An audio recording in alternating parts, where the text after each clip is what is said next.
Holy cow, my voice just got bigger. I could almost fill this room without the amplifier, but we won't do that. How's your show been so far? Been having fun? I'm very aware that I am the only thing between you and a beer. So, this is it before the party starts, so let's have a little fun. My name is Richard Campbell, and Carl wasn't able to make it to the show this time, and so we're not recording any .NET Rocks, and so I said, hey, I'm loose, and so they made me do a bunch of sessions. This was not originally on the agenda. It was, can we do a space talk before the party? I'm like, okay, we can do a space talk. I've written this talk a while ago, and you may or may not know this story, but I've been making podcasts for a long time, and a few years ago, my friend Carl Franklin talked me into making the Geek Out episodes. It was totally his idea. I thought it was a bad idea, and I was wrong.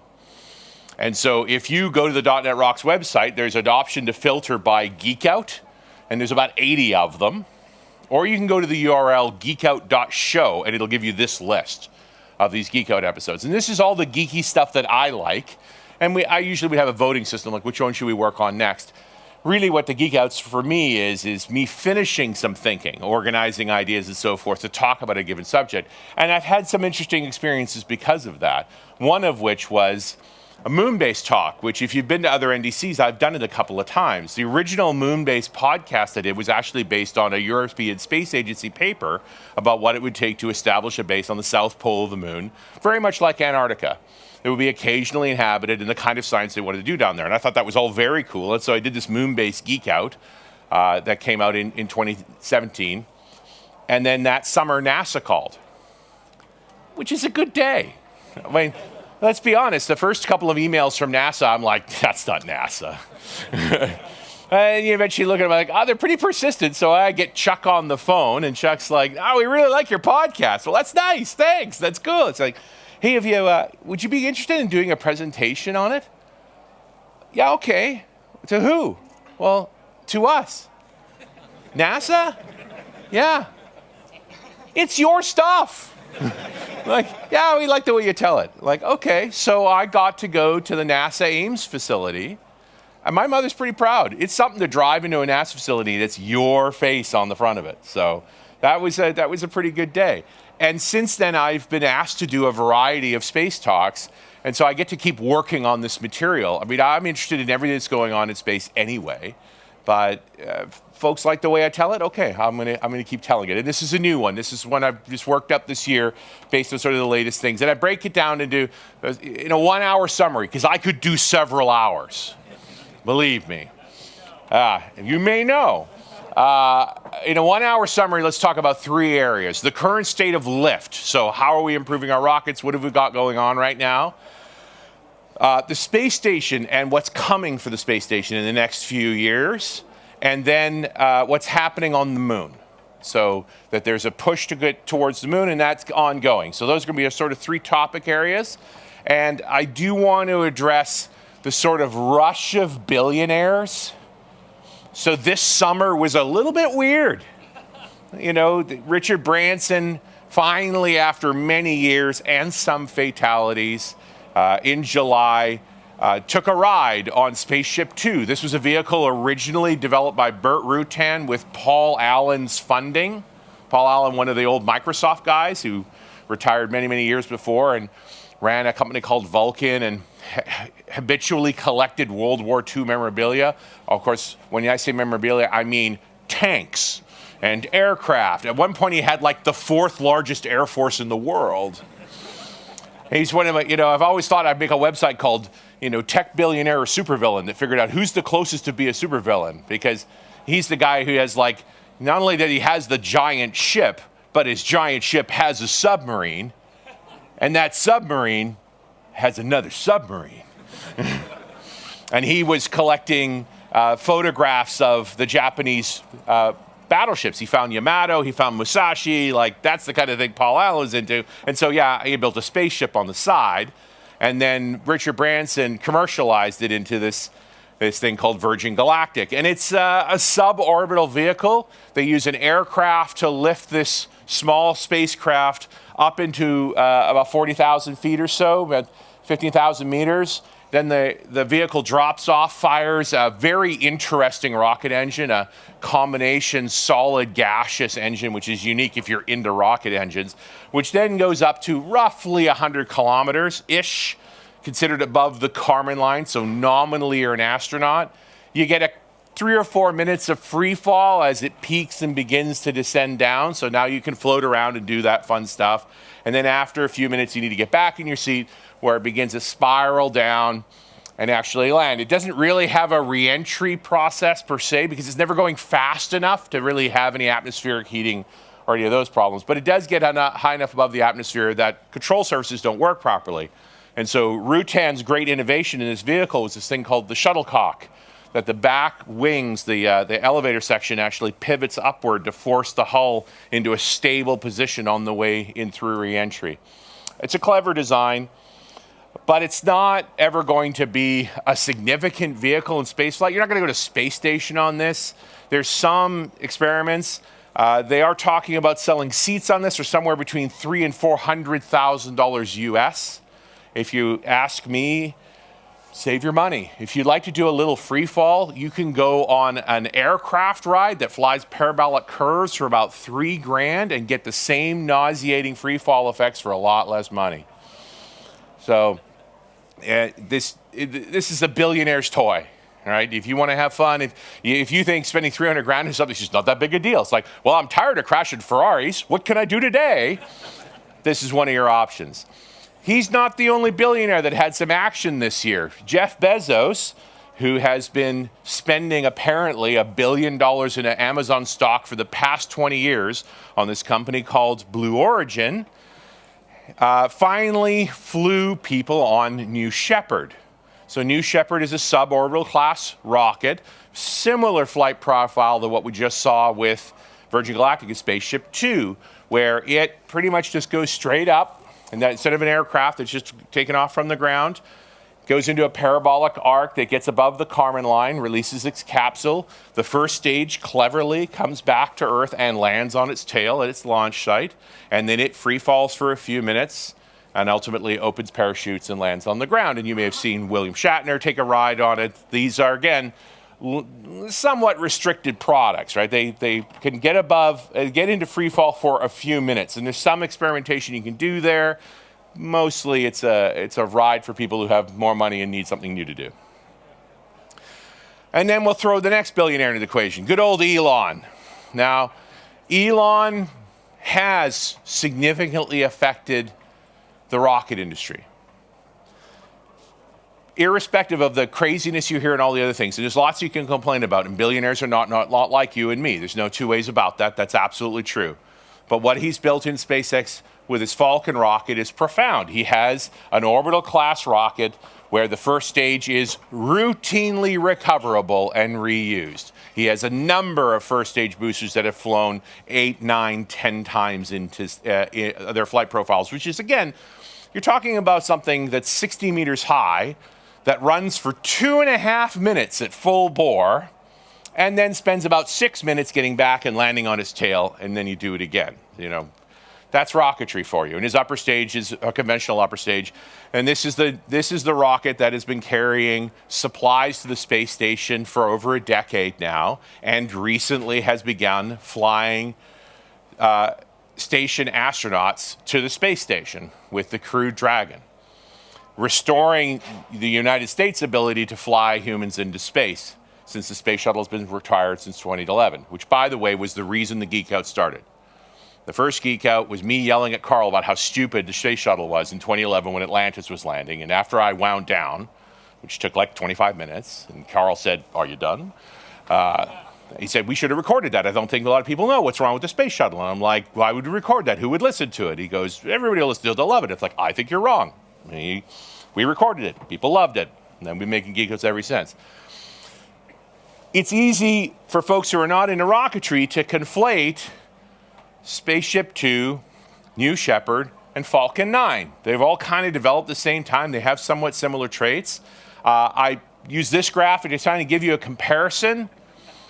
Falcon 9, teeny bit bigger, because it does a very hard thing. Getting up 100 kilometers, not that tough. Adding 25,000 kilometers per hour of speed so that you don't fall back to Earth, you just keep falling and missing, that's the hard part. And that's why this rocket is as large as it is.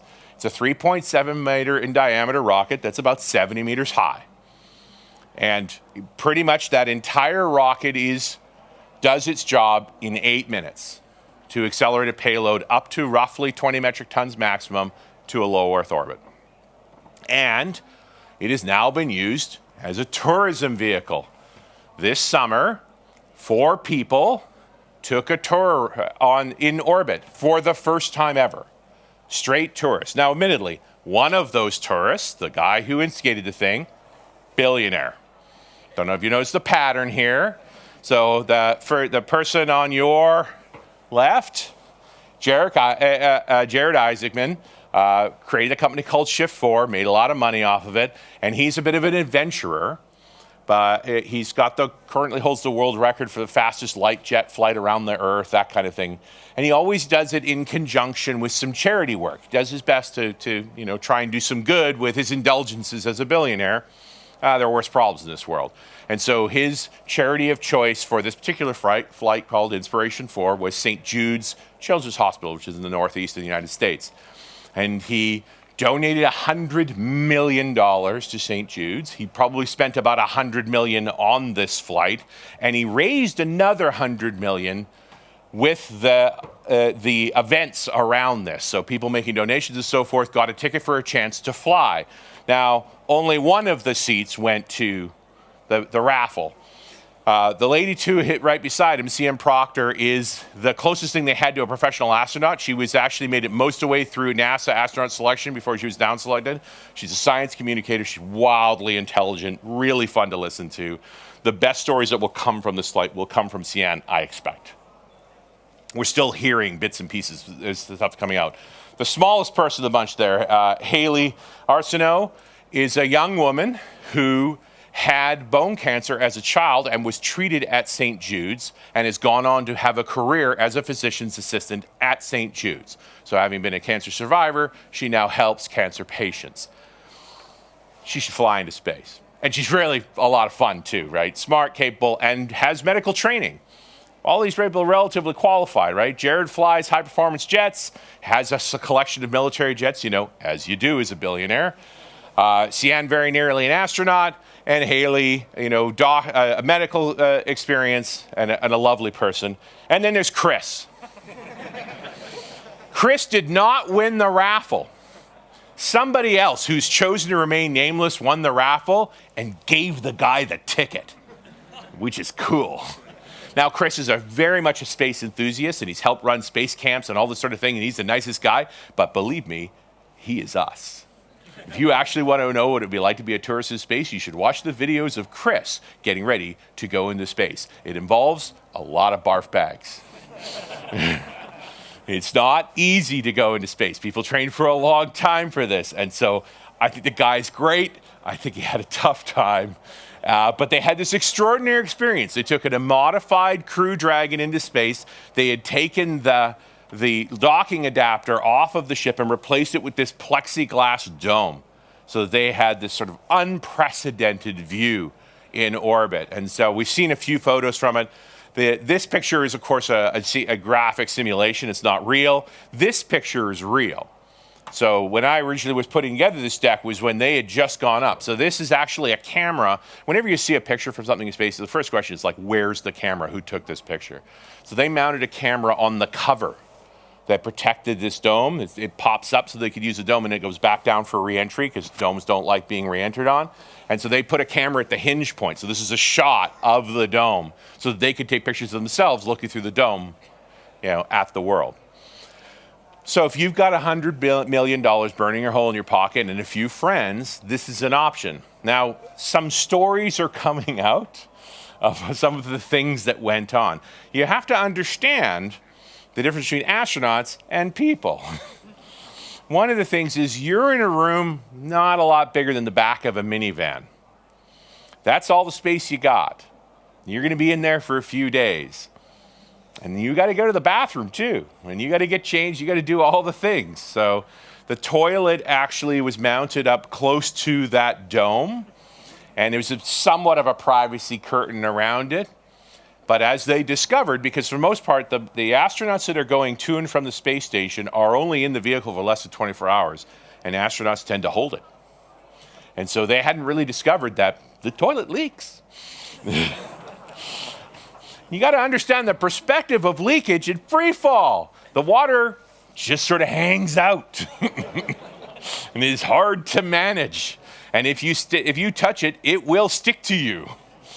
So we're not going to see a lot of what happened inside of that cabin, I bet, over the years. There will be some lovely photos of the views and so forth, and they will tell great stories. But something tells me it was pretty challenging. They were only up there for about 4 days.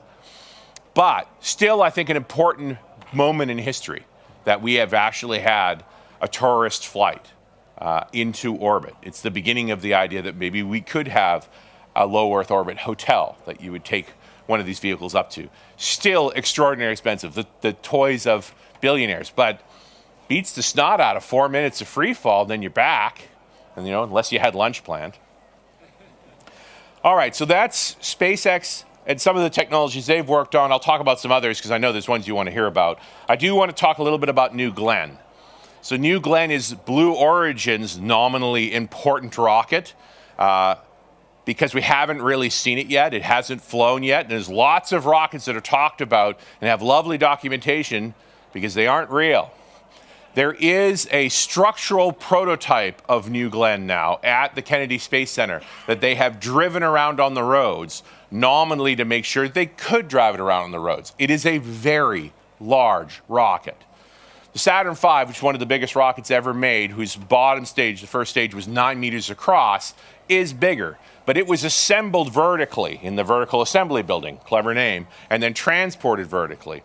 Most rockets today, including the Falcon 9 and the New Glenn, are assembled horizontally and then transported to the pad and stood up. And so one of the tests that's been recently done for New Glenn, for the mock-up at least, was can we actually physically move around the Kennedy Space Center with something this large and have a shot that we'd be able to get it to the pad, stand it up and do its thing, which is good. Good to test that. Like to see it fly, please. Been a lot of years. And a 7-meter class rocket is important. That is a lot more lift. The Falcon 9, which it's hard to perceive just how successful the Falcon 9 is. Pretty much any payload flying into space today that has a choice of rockets will fly on the Falcon 9 because it's that inexpensive. But it can only carry so much payload and it can only be tuned so much farther. It is an extremely tall rocket for its size. At 70 meters, it's almost too tall for being 3.5 meters wide. A 7-meter wide rocket represents a lot more power, a lot more potential performance. This should be able to lift a tremendous amount, in excess of 50 metric tons, if it exists. And I hope it does, I really do. The United Launch Alliance, which is the American group that's been flying the Atlas V and the Delta IV for the longest time, have a new rocket called the Vulcan that has been under development for some time. They say it's basically ready to go. And it will be the replacement rocket. It's for the ELVs, the Atlas V and the Delta IV. So this is primarily American government and military lift. That's what they will mostly do with it. It has something in common with the New Glenn, besides never actually been flown. They're both depending on the same engine, an engine called the BE-4. That main booster engine is being built by Blue Origin and is a methane liquid oxygen engine. Very, very high performance engine, if it works. It seems to be the pacing item both for the Vulcan and Blue Origin and the New Glenn. NASA is still working on their own rocket, a rocket called the Space Launch System. It's derived from shuttle parts. That's why it kind of looks shuttly, right? The big orange hydrogen and oxygen tanks, the same way that the shuttle ran on it, and the same kind of solid rocket boosters. For many years, NASA did not want this rocket. Congress wanted this rocket. Right? In the end, it's the American Congress that assigns money to NASA and also can earmark it for certain tasks.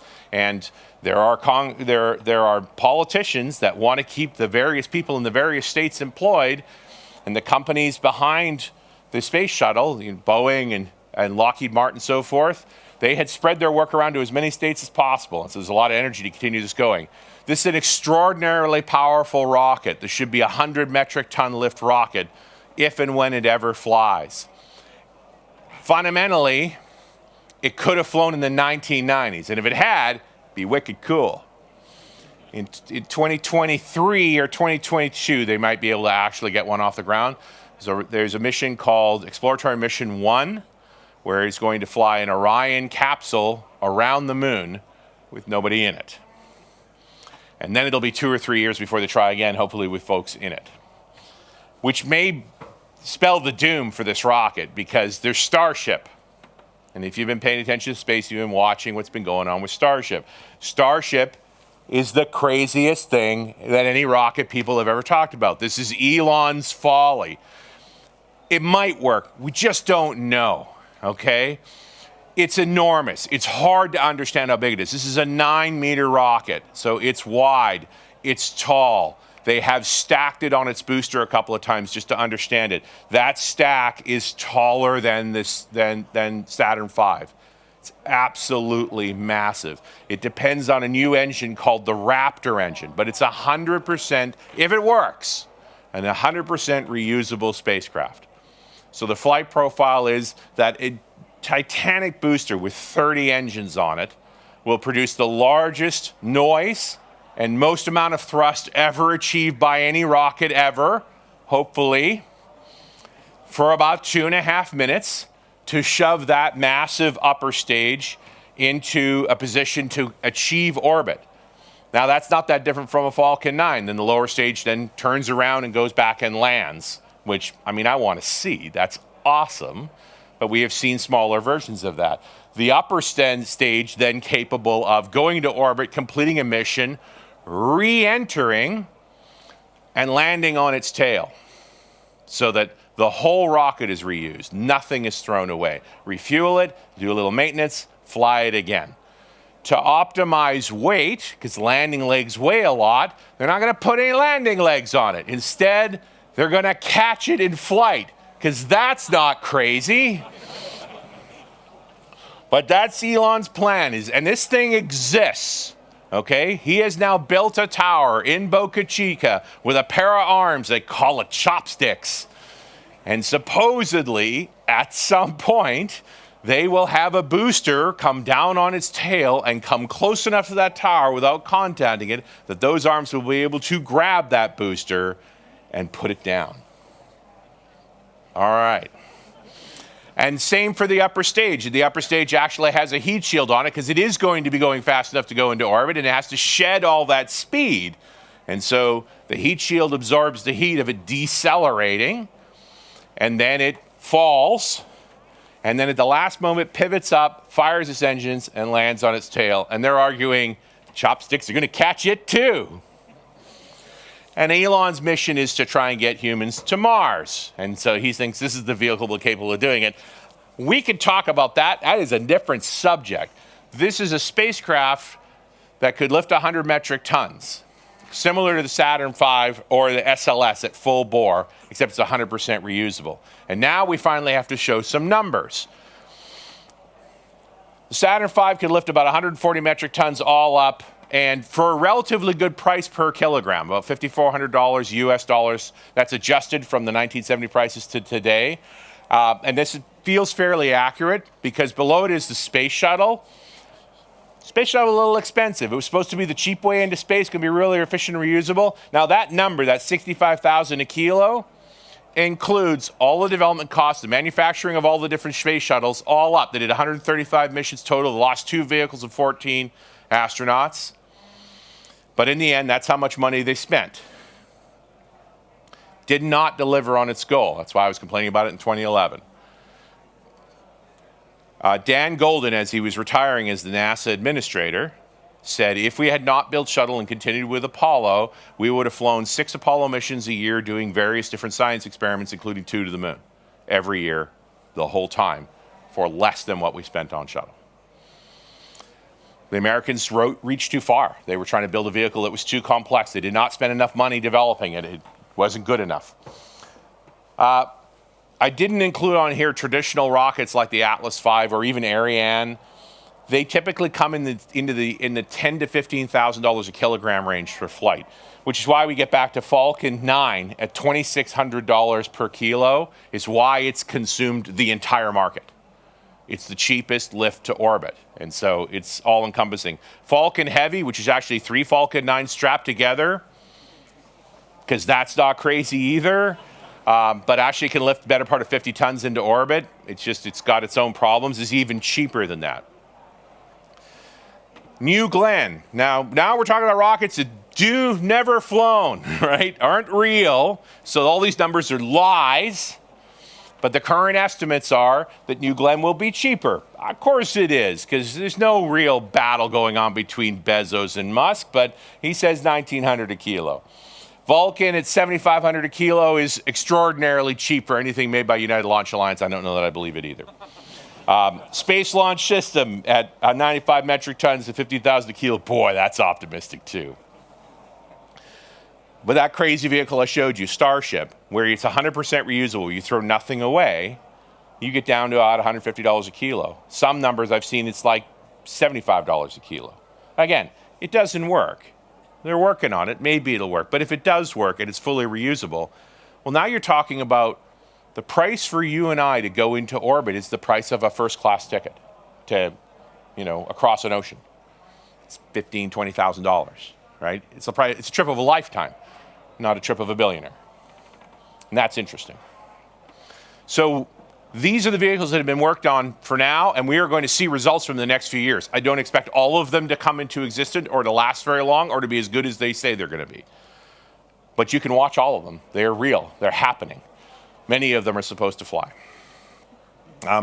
Recent news around Elon and the Starship, the Raptor engine, which is sort of the critical point of this, these high-performance engines, both New Glenn's, or Blue Origin's engine, the BE-4, and Starship's engine, the Raptor, have problems. They're very, very powerful engines. They're difficult to build, and they aren't working up to specification. Even the demonstration flights where they were testing whether Starship made sense, they would fly it up to about 40,000 feet, let it belly flop, and then land on its tail. They blew up about 6 or 7 of them. Great fun to watch, by the way, too. And they finally stuck the landing on one. But one of the things you'll notice over and over again is they never ran the engines at full power, and they burnt up a bunch of them. The engines have problems. They haven't solved those yet. Let's talk about the space station. So its first components for the space station flew in 1998. It was continuously inhabited starting in 2000. So it's been 20 years that we have had humans in orbit on the International Space Station. Before that, it was Mir. Before that, there were the Salyuts, the Skylabs. I mean, we've had a variety of space stations. The Chinese have a space station now that is occasionally inhabited. 20 years makes the station pretty old. It was originally certified to last to 2024. They've extended that to 2026. They're hoping they can get to 2030. But things are breaking. It's old. And it's hard to repair. And the cost of the repairs or replacement parts is almost more than what it would cost to build new stations. It has served well. It has taught us a lot about humans' function in free fall. The TLDR is poorly. What we've learned is that the typical human being an astronaut, which is not a typical human, it's someone who is extremely fit, athletic, and has several PhDs, right? Is that they exercise 2.5 hours a day, every day on the station to maintain some degree of health. And after 6 months, they have enough damage, they're going to have trouble being able to move around when they come back down. So they typically limit the trip to 6 months. A few folks, they'll stay out to a year to learn a bit more. There are a few things that go wrong while you're in free fall. Your body was built for gravity.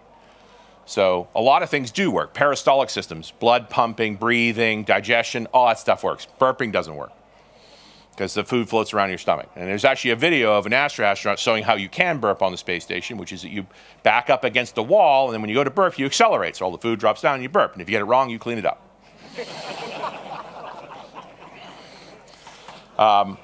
But more importantly, the real science problem is the cerebral spinal fluid. So you have 2 organs in your brain that produce a fluid that bathes your brain and cleans your brain.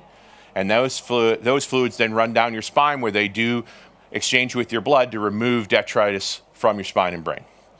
Now, this is a known problem that bedridden people need to be sat up pretty much every day to help that fluid pump around to do maintenance. Otherwise, it does damage.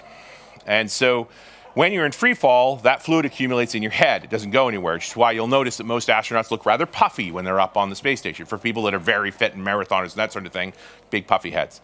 It's because the fluid's building up in their heads so much that it presses against the back of their eyes and it bends their eyes. So they also all tend to wear glasses while they're up in orbit, even though they generally have perfect eyesight when they're back down. By the way, it takes a year for your eyesight to come back after you deorbit. 6 months up there, two things you're going to notice. Your balance is a mess. Your bottom of your feet hurt because you haven't walked on them in 6 months. And your eyes are messed up for a year. Humans aren't well suited for free fall. That's the truth. That's what we've really learned on the space station. Now, NASA is looking beyond the International Space Station, and they've recently put out proposals around this idea called the Commercial LEO Destinations Program. So for the next few years, up to 2025, they're taking in proposals with the intent to have commercial operators of space stations. They want to get out of the space station business. They just want to use space stations for experiments. They've set specifications of what they want for the space stations, and now there's a set of proposals to fly multiple space stations. Smaller space stations that are more dedicated. Although Blue Origin immediately presented us with this thing called the Orbital Reef, which is an enormous space station, pretty much exactly what NASA didn't ask for. You'll notice there's a backbone running down the middle of this station. These are the reef points. These are components that will be flown by New Glenn. New Glenn is a 7-meter rocket. It's got a 6.7-meter fairing. These modules would be about 6.3 meters across. Regular space station components are 4.2 meters across because they had to fit inside of the space station. That's how most of them were lifted. So these fundamentally are bigger. Each one of these, you can see there's actually 3 modules side by side connected. Each of those modules will fly on as a New Glenn payload. They're 300 cubic meters of operating space. The entire International Space Station has 900 cubic meters after 25 flights and a bunch of Russian flights to even put that much space on it. So this is a much larger scale. The components on either side are optional specialized components. Blue Origin's working closely with Sierra Space, who had their own space station designs based on these inflatable modules, and Boeing as well is heavily involved too. So this is more or less like 3 space stations already connected together. They doesn't actually make sense to make stations this big. One of the things they found with the International Space Station is that you end up spending a lot of time trying to find stuff. It's just like having too big a house. You store too many things in too many locations, you don't know where anything is. And so, I mean, it's not a small thing that on the International Space Station, they spend a lot of their time looking for stuff to do their various experiments and to do maintenance and so forth. Not a trivial problem. A couple of vehicles that are attached to this. Sierra Space, which is one of the participants of the station, is the guys who've been building a thing called Dream Chaser, which is the aircraft-looking spaceship on the side. It's been in development for a long, long time, and it's been, the polite term is deselected, but it's been rejected by NASA many times. They're pretty close now to actually flying it as a cargo upload and download for the space station, but they want to get participating in here. There's also Starliner. That's Boeing's alternative to Crew Dragon, and if you've been following this, as software people, you would recognize the problem, right? You know, it's like, okay, we spent 3 years work on the app. Let's run it for the first time. It comes up and goes right back down again. You're like, okay, that wasn't good. We'll fix it. No problem. Then we'll get ready to try it again. Nope, didn't work that time either.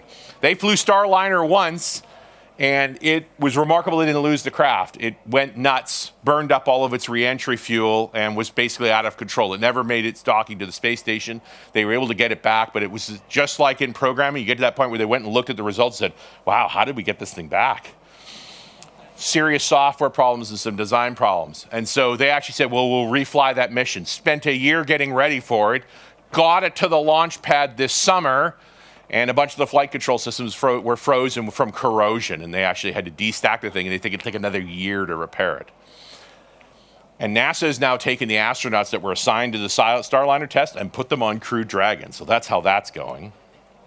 Actually, the coolest thing I saw in the Orbital Reef proposal was a product by a company called Genesis, which is basically a single-person spacecraft that runs at the normal pressures in the space station. So you imagine there's an airlock, and you go through this airlock, you close it up, and you're in a little bubble with some controls, and you can detach from the space station and do your thing. Like right now, and there's actually astronauts working on the space station today, to get into one of these EVA suits is a several-hour process. because the pressure in the space station is high enough that if you actually pressurized a flexible suit like this, you'd be the Michelin Man. You'd be like... And so they run at less than 1/3 of atmospheric pressure so that you can actually close your hands and pick things up and be able to move around. The problem is that at those low pressures, you can't breathe a normal air mixture of nitrogen and oxygen. So what they do is they spend a couple of hours breathing pure oxygen and purging the nitrogen out of the system. Otherwise, when they go into that low pressure environment, the nitrogen starts to bubble out of their blood.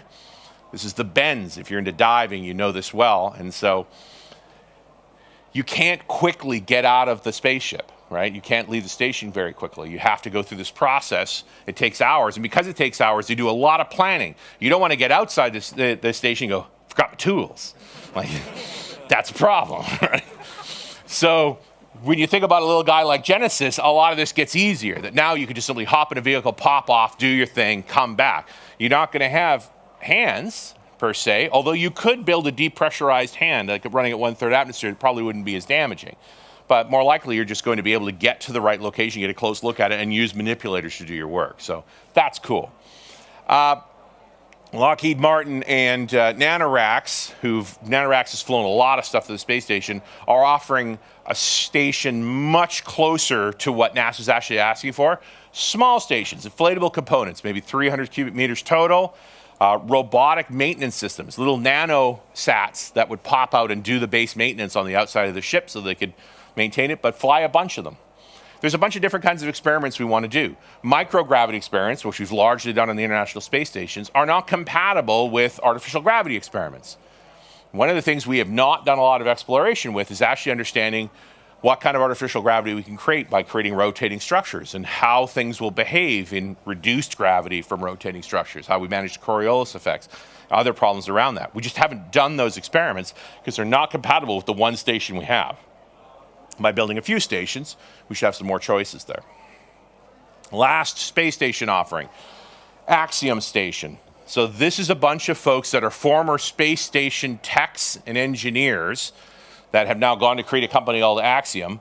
They want to build out additional modules for the International Space Station in the next couple of years, support tourists and commercial experiments with the goal of ultimately building enough components to make a freestanding station. So the point being, rather than trying to build the whole thing at once as a standalone station, let me build component by component with the space station as a mothership until I finally have enough components, 4 of them, that I can now leave the space station and be my own standalone station. They seem pretty real.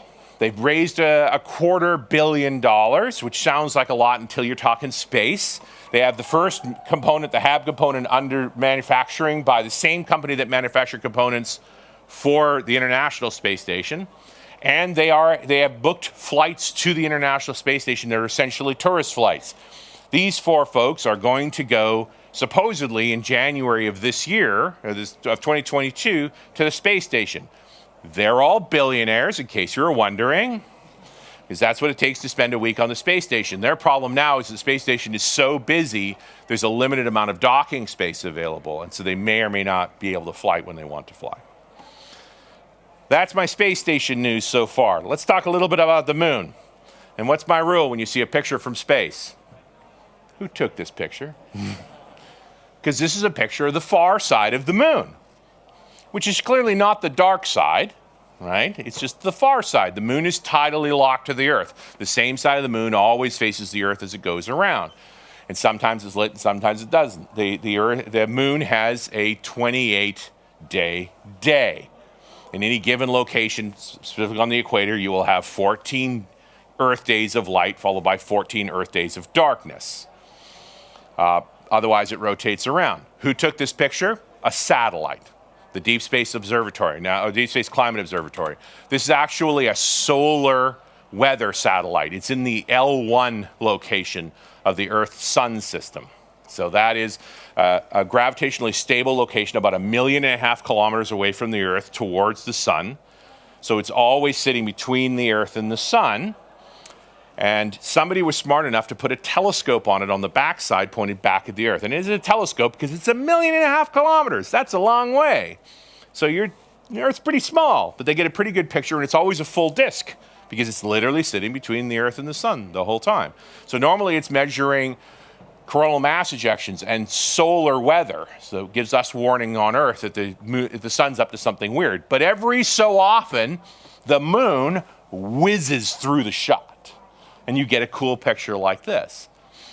Now, one of the interesting realities when you're dealing with technology working in space is they don't have like a Sony camera on this thing, right? It's a telescope, and they have a CMOS sensor, but it's a monochromatic CMOS sensor. So to take a color photograph, they actually take 4 pictures. And it takes a little while to take the picture because you're shooting it through a telescope, right? So it takes about 2 to 3 minutes to take all of those shots, and in that time, the moon moves, which is why you can see, if you look close, there's a bit of a green haze on the right side of that moon. That's because the green shot was taken last, and the moon had moved a little bit further, and so you have a bit of smear there. But CGI, you would never allow such a smear like that, right? But yeah, that's what a real picture looks like. All right, humans have been to the moon. It was the Apollo missions. It was part of the Cold War. How do we know? The 12 men, white men, that walked on the moon, 11 of them were soldiers. They were test pilots, typically. One of them was not. Let's see if this little pointer thing works. There we go. This guy. That's Jack Schmitt. He's a geologist. He was originally supposed to be on Apollo 18. There were supposed to be Apollo missions up to 20 that were planned, and they started canceling them after they succeeded getting to the moon, because this was actually a military mission to prove that American technology was superior to Soviet technology. And once you've landed on the moon once, you're kind of just taking chances unnecessarily. So they were pretty quickly canceling all the missions. And when Apollo 18 went away, there's some folks who are pretty upset that you'd only flown soldiers to the moon. So they said, hey, can we get this one scientist on? Geologist. Good thing to do, because a lot of rocks on the moon. This is Jack on the moon. You'll notice he's dirty because he fell down a lot. He was looking at the rocks. Also, Jack kept flipping up his visor to see the rocks better, right? They've got this gold-coated visor over his face to reflect the sunlight so it doesn't burn your eyes out.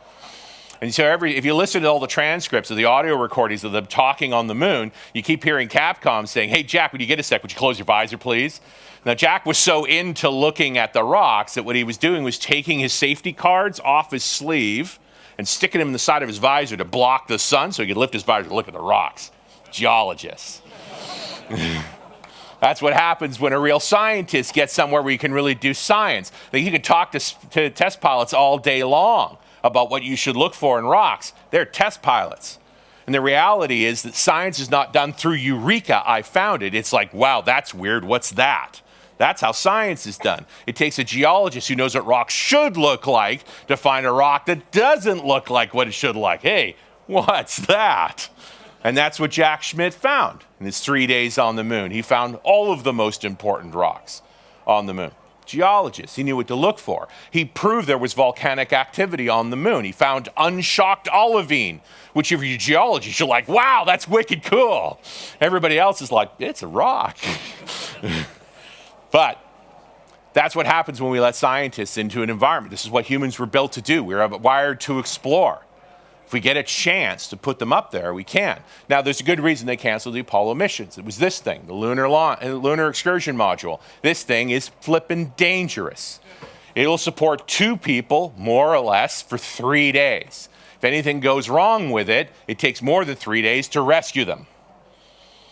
That's why they always planned to leave them behind. There was no way to get them back. The machine was incredibly fragile. It had half a dozen failure modes, that none of which were survivable. We were just lucky that we didn't leave any bodies behind on the moon. And that's why they stopped. They'd achieved their military mission, they'd proven their point, and they shut it down. But time has marched on. Technology's improved. We can do this better. We can. NASA's current proposal is to put a space station around the moon called the Lunar Gateway. Why? Because they know how to get to an orbit around the moon reliably. They don't have good lunar landers. And they want to do it as an international mission, much like our existing space station. So Canada signed on, the European Union has signed on, Australia signed on, okay. Japanese have signed on, but they all want to build parts of it. And the reason they do it that way is because it's very hard to cancel something that's an international agreement. You may have noticed that every time NASA talks about doing something, a new administration comes in, and that thing goes away. but the international ones don't, and that's why they've been pushing on doing this. Now, one of the problems you got with the moon is it's tricky to put a space station in good orbit. You're going to think like science fiction, it's just going to go around the moon that way. It's not what they're going to do. They're going to put it into what's called a near rectilinear halo orbit, and I have an animation. And this comes from NASA Johnson. The lady by the name of Diane Davis did this animation. So what you're looking at is how the space station would orbit the moon. It's roughly a 1 week period from point to point, but what it does is it passes close by the south pole of the moon, and then it shoots way far out. Then it comes back down again, over and over and over. That's the near halo rectilinear orbit. And they do it that way for a few reasons. One is it's a very stable orbit. It takes very little energy to maintain that orbit once you're in it. So you don't have to keep using fuel to keep the space station stable. The second is it's always in view of the Earth, so you always have communications, and it's always in view of the sun, so you always have power. You know, one of the problems we have in the International Space Station in its low Earth orbit is it has 45 minutes of sun and 45 minutes of darkness. Try this with your UPS. Unplug it for 45 minutes. Plug it back in for 45 minutes. Unplug it for 45 minutes. See how long your computer lasts. But that's what the space station does continuously.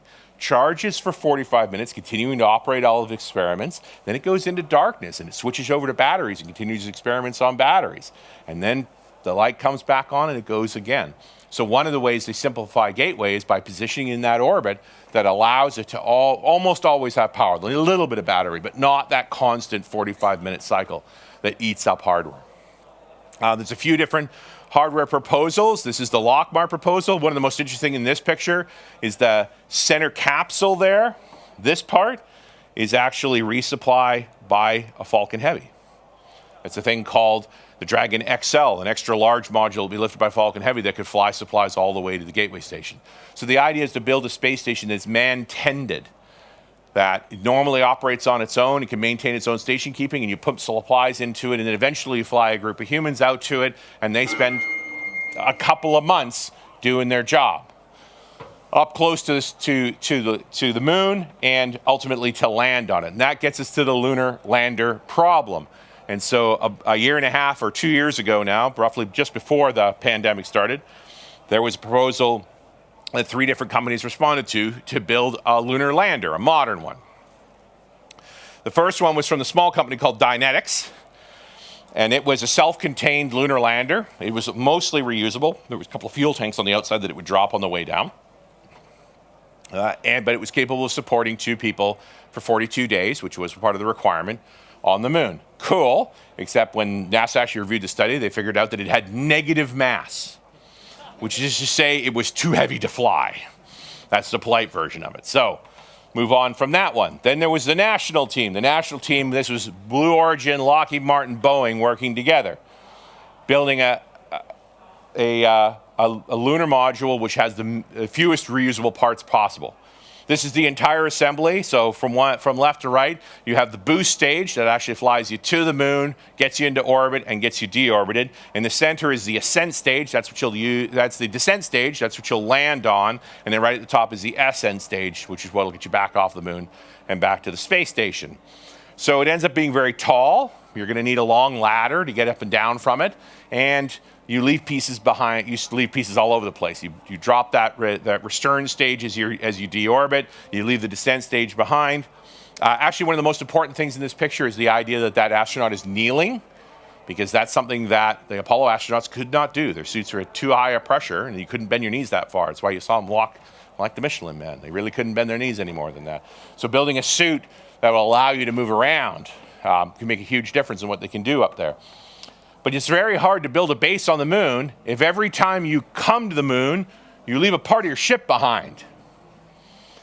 So NASA rejected this plan as well, and they've gone with the only one that was fully reusable, which is a modified version of SpaceX's Starship. So what Elon proposed is like, hey, we're already building Starship, why don't we build you one for the moon? Few differences, landing legs, because you're going to need those. And you can see this little ring on the black part, just above the lower white part here, a little ring of holes. Those are landing engines. So one of the problems you have a vehicle this big with big engines at the bottom is you go to land on the moon, you're going to blow a big crater underneath you with your landing engines. And in fact, you're going to put enough force in those rocks, you may send them into orbit. Or maybe just suborbital enough that it will go around the moon and come back and hit you. Just like the cartoons used to, except we might actually do that, so let's not do that. And that's why Elon came up with this idea of what if we put the engines a good 20 meters up in a ring so that they don't put enough force onto the ground to actually move rocks around, make it a little safer for landing. You are still 40 meters in the air, so you're going to need an elevator to get down. So it's not the perfect design. What it was large, had excess capacity, could fill all the goals, and was 100% reusable. I don't know if this is actually going to fly or not, but it's certainly the current favorited option. This is the point at which Jeff Bezos got really grumpy and started suing NASA, because if you want to convince your customer to work with you, suing them seems to be the way. That's what he did. Now, one of the problems that we've got on the moon is the moon is irregular. Its gravity varies by several percentage points. If you ever listen to the Apollo 11 landing cycle, the original landing on the moon, they actually separated from, Eagle separated from Columbia on the far side of the moon. There's half an orbit to actually go into the landing. They wanted to land on the light side of the moon that was facing Earth, so they had radio communications. And they had mapped the exact point at which they would separate and what the land would look like as they were moving around it. That's how they were gauging the navigation. And within a few minutes of separation, Neil says, "We're long," which is test pilot speak for something's terribly wrong. They were several minutes faster, and this is why when he actually came in for the landing, they were not landing in the location that was flat and safe. They were landing in an area of house-sized boulders that were going to kill them all, and why Neil did his test pilot thing, lit up the engines and flew it by hand across the surface and found a spot to land safely with 10 seconds of fuel left. You thought it was a movie, and he actually did it. The irregular gravity is what caused the problem. It made the vehicle accelerate more than expected. Now, one of the things that's happened since the 1960s and 70s when we did all this crazy stuff and now is that we have done a detailed gravitational map of the moon with a mission called GRAIL in 2009, where we actually put 2 satellites flying in formation, continuously communicating with the Earth, and measured how much they accelerated separately from each other. And it made this detailed gravitational map of the Earth. The blue spots are low gravity. Red spots are high gravity. The current theory is that they are what is called mass concentrations, or where an asteroid landed with some vigor. And so they actually affect the gravity of the moon. And you need this map to be able to fly back to the same location reliably, to create safe approaches on how to access things on the moon. So we've done this. We now have to figure out how to fly around it. Part of that is being able to communicate with it. So one of the European Space Agency's missions is to actually put up an equivalent of GPS and cellular communications for the moon. It's called Moonlight. And it's a constellation of a couple of dozen satellites, because the moon's a lot smaller than the Earth, that will allow us to continuously identify locations and provide communications on all the way around the moon. So this is infrastructure for the moon, and it's part of the collaboration to make it realistic to actually build a base on the moon. This is Elon's mock-up of the graphic. If you've ever seen a picture of Burning Man, this is sort of what the Burning Man looks like. Although when I looked at this picture, I thought Space 1999, like Moon Base Alpha. Anybody old enough to remember that? No? That's fine. If you can find a copy of Space 1999, don't watch it. It is terrible, okay? My childhood memories of that show are awesome. And I made the mistake of going back and watching the original pilot, and it was bad. And you were only screwing up your childhood memories. It's like Kentucky Fried Chicken. You remember it as great as a child. Don't eat it now. It's a mistake, right? And so, yeah, don't worry about that. More realistically, this is the ESA plan, was to build inflatable habitats on the surface of the moon and have robots bury them in a meter of regolith to protect from radiation. You know, one of the reasons that the Apollo missions were kept so short is that there's a very strong amount of radiation hitting that moon all of the time, and so you need to be safe, and that's part of the complexity of construction on the moon. The question is, what can we do once we're there, right? And part of that is experiments in low gravity. There's things we need to understand about the moon. This part about us becoming a spacefaring species is actually knowing how to use the resources in the locations we are. There's water ice on the moon. We've proven that categorically, billions of tons of it. Can we figure out how to extract it and use it? Can we dig through the regolith? Can we make structures from it? Can we use it to protect our buildings? In some ways, you could argue that if there was a divine power that wanted humans to be a spacefaring species, they'd give us a moon, because it has all of the things you need to learn how to go further. If we're going to fly a spacecraft to Mars, which it represents about a 3-year round trip, about 6 months to get there, then you got to hang out there for about 18 months, and then it takes you a good 9 months to get back.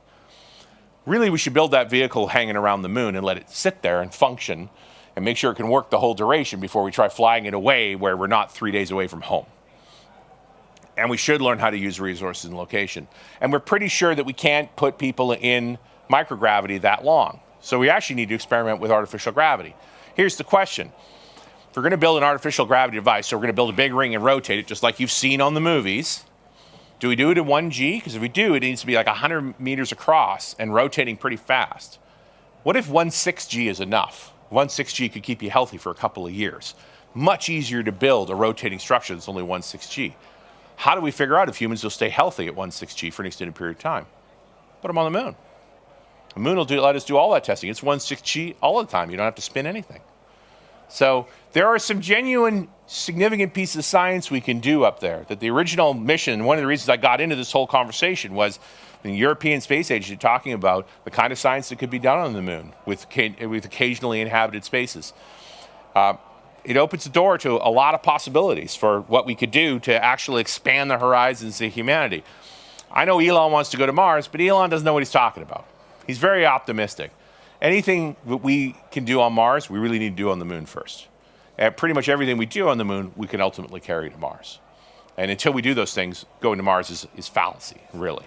Or going to Venus, and that's a different talk. And in fact, I'll do that talk one of these days. If you enjoyed this, if this is fun for you, geekout.show will give you a list of all of these shows.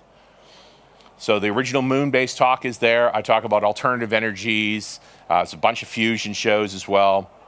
I did one on antibiotics just to figure out if many of my biology skills were still there. Did okay. As well as like fun stuff like whiskey and barbecue, but mostly space and alternative energy. Beer time. Thank you for coming and talking to me.